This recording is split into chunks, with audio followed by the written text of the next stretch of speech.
चाहती हैं और सत्पुरुष इन्हें चाहता नहीं, इसलिए आज तक कुंवारी हैं। क्योंकि संपत्ति समोसरण बनकर भगवान के चरणों में बिछ जाती है, और जब भगवान योग निरोध कर लेते हैं तो संपत्ति विघटित हो जाती है, लेकिन दूसरे की नहीं होती है। तो ऐसे ही राजा सोचता है, और सभी लोग आपने देखा होगा कोई बड़ा नेता हो जाए तो आप क्या कहते, वो तो मेरा बेटा ही था, वो तो बेटा ही जैसा था, पूरे घर में खेलता रहता था। अच्छी जो कोई हो जाए और खराब निकल जाए तो अपने बेटे से भी कहते हैं हमारा कोई लेन देन, वे दखल कर देते हैं उसको भी। तो वैसे ही हुआ कि अब राजा के लिए तो सब मरने के, सभी लोग बोले हम संपत्ति के मालिक, हम खास थे, जो दूर के थे वो भी पास के हो गए। लेकिन मंत्रियों ने कहा एक ऐसी शर्त रखो कि कोई राजा ही नहीं बनेगा, वो ऐसी शर्त रखो कि 7 दिन को राज्य मिलेगा और 8वें दिन जंगल में छोड़ दिया जाएगा। अब ऐसे करने के मंत्रियों को तो उम्मीद थी कि कौन जाएगा 8वें दिन जंगल में काले पानी की सजा के लिए, कौन जाएगा, कोई राज्य ले गए नहीं, फिर हम जिसको चाहेंगे राजा बना देंगे। लेकिन पता चला उसमें भी बहुत लोगों के नाम आ गए। सबको लग रहा था 8-7 दिन तो बन जाओ, 8वें दिन देखी जाएगी, और जो भी आता वही 8वें दिन बहुत रोता। लेकिन अचानक एक व्यक्ति का नंबर आया, एक युवक का नंबर आया, और वो 8वें दिन भी हंस रहा था। लोगों ने कहा अरे रो, उसने कहा क्यों रो, उसने कहा तुम्हें पता नहीं सदमा लग गया क्या? बोले सदमा तुम लोगों को लगता होगा। कहने लगा आज सबको तुमसे छीन लिया जाएगा, तुम्हें काले पानी की सजा हो जाएगी, फिर भी तुम आराम से बैठे हो, तुम्हें ये नहीं लग रहा कि सब कुछ छूट जाएगा। उसने कहा कि रोने की जरूरत इसमें क्या है? तो कहने लगे सब लोग रोते थे। उसने कहा सब लोग रोते होंगे। कहने लगे आज तो सब छूटेगा तो तुम भी रो। उसने कहा जो लोग 7 दिन भूल जाते थे कि सब कुछ छूटेगा वो 8वें दिन रोते थे। मुझे 7 दिन ख्याल था कि 8वें दिन सब कुछ छूटेगा, इसलिए आज मुझे रोने की नौबत नहीं आएगी। उन लोगों ने कहा कैसे नहीं आएगी? उन्होंने कहा सत्ता संपत्ति और जो सोच था तब मैंने पूरी संपत्ति का सदुपयोग किया है। मैंने उस पार संपत्ति जहाजों के द्वारा भेज दी है, और आज मुझे नौबत नहीं आएगी। तुम मुझे काले पानी की सजा करोगे, मैंने वहां पर नावें भी छोड़ रखी है, तुम छोड़ो मुझे तट तक और मैं बैठकर चला जाऊंगा। वहां मैंने सुंदर महल बना लिया, ये तो बेकार हालत खस्ता हो रही थी इस महल की, वहां तो मैंने और नव निर्माण बहुत मजबूत घर बनाया है, महल बनाया है, और वहां तो मैंने यही रहते रहते अपने रिश्तेदारों को भी भेज दिया है, सारी संपत्ति यहाँ पर ठिकाने लगा दी। तो लोग कहने लगे क्या संपत्ति? उसने कहा उन्हें अपने पिताजी, दादाजी, पत्नी, बहन, भाई सब भेज दिए, और आज मैं खुशी खुशी जा रहा हूँ। जो 7 दिन भूल जाते थे वो 8वें दिन रोते थे। मुझे 7 दिन ख्याल था कि मुझे 8वें दिन जाना है, आज मुझे रोने की नौबत नहीं आएगी। ध्यान रखना वो कौन हमारे और आपके दादाजी हैं? अरिहंत पिताजी हैं, सिद्ध दादाजी हैं, 4 आराधनाएं रूपी बहनें हैं, 5 महाव्रत रूपी रिश्तेदार हैं हमारे, जिनको हम अंगीकार करके अपने साथ रखेंगे तो हमें एक भव में नहीं। आपको पता है कि आश्रम और बंद दुख के कारण है, लेकिन ये अपन को अच्छे लगते हैं, अपन बात बात में पाप बंद कर लेते हैं। लेकिन जो सम्यक दृष्टि होता है उसे आश्रम भी करना पड़े, संसार में भी रहता है तो प्रत्येक क्षण सजग रहता है कि पुण्य आश्रम करूंगा, पाप आश्रम नहीं करूंगा। एक बाप की 2 बेटियां हैं, एक संपत्ति और एक विपत्ति, लेकिन ध्यान रखना सम्यक दृष्टि की शादी संपत्ति से होती है और मिथ्या दृष्टि की शादी विपत्ति से होती है।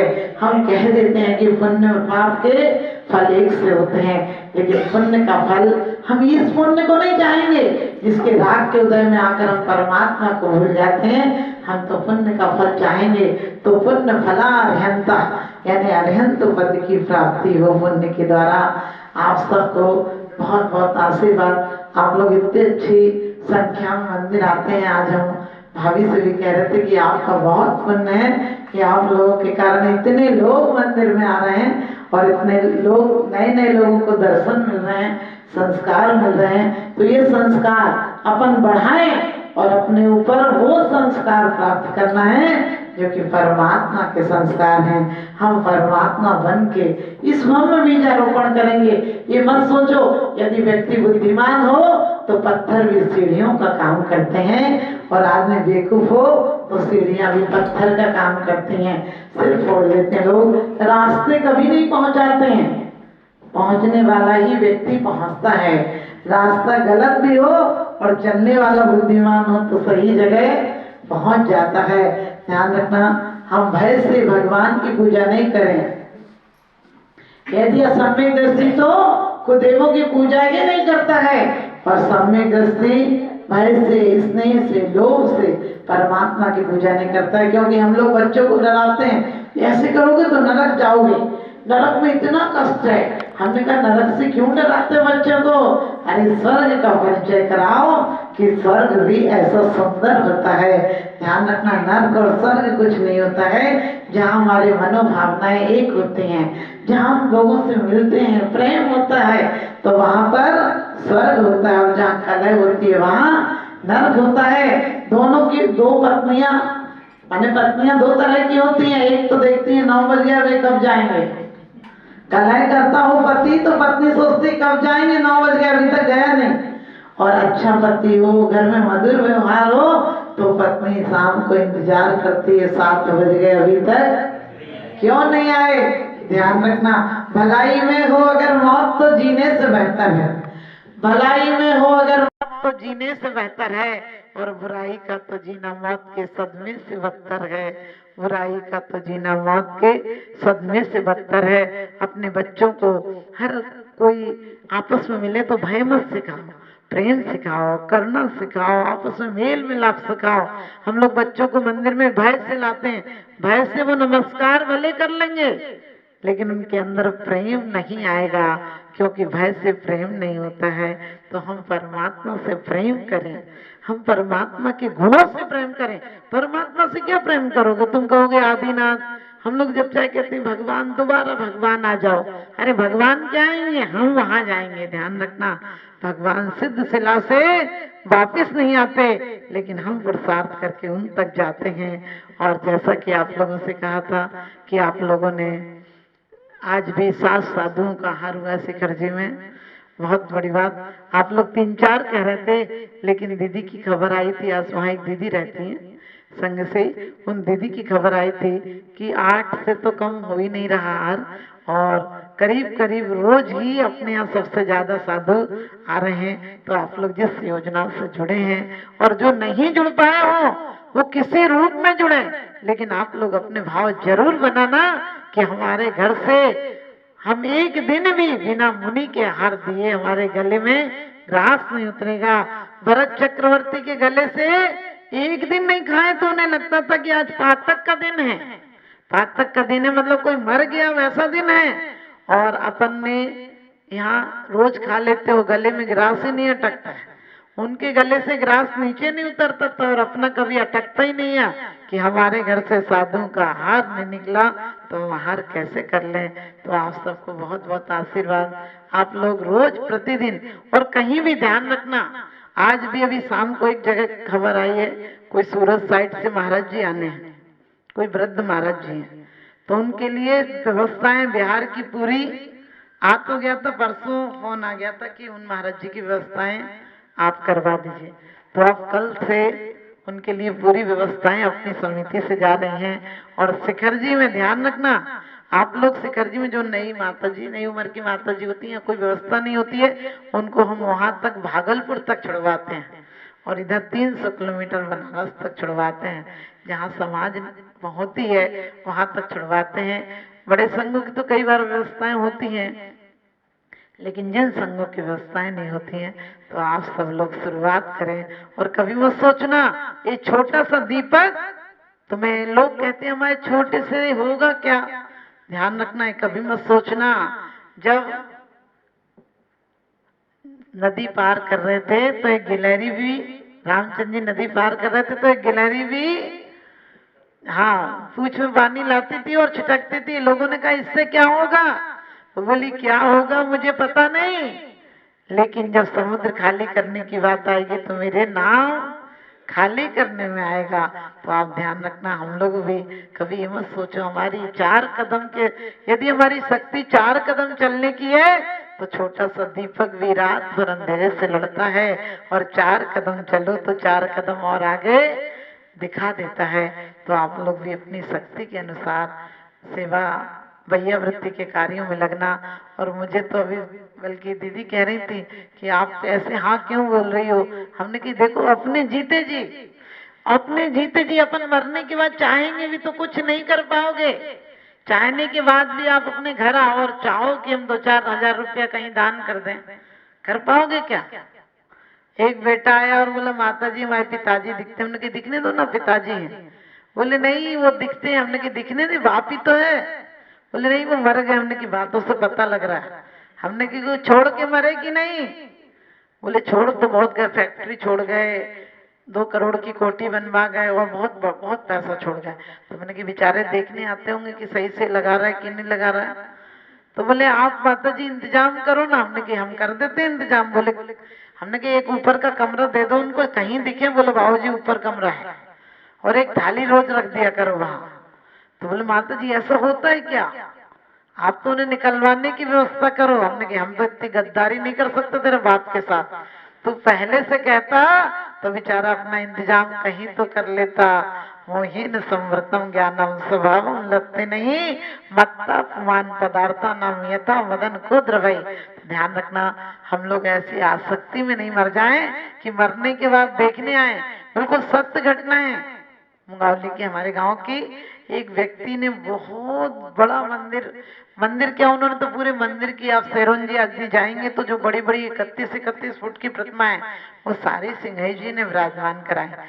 गांव में भी 3-3 प्रतिमाएं, विधान पंच कल्याणक में बहुत सबसे बड़ा अनुदान उनका था। और मरने के बाद अपने गांव में ही पटवारी के यहाँ पैदा हुआ। आपको क्यों ये बात बताई कि मरने के बाद उनके घर की परिस्थिति ज्यादा अच्छी नहीं थी, तो लोगों ने कहा कि इस बच्चे की पढ़ाई का खर्चा तो दे दो। वो बच्चा 4 साल का हुआ तो पैसा पैसा बोलता था, और उसने एक जगह जहाँ मूसल वो करते थे, दाल कूटते थे, वहां उसने जगह बताई और वहां 5 किलो सोना निकला। वो बच्चा नीचे जगह थी और बच्चे नहीं बताए, किसी को पता नहीं था, बाकी तो बहुत कुछ छोड़ गए थे।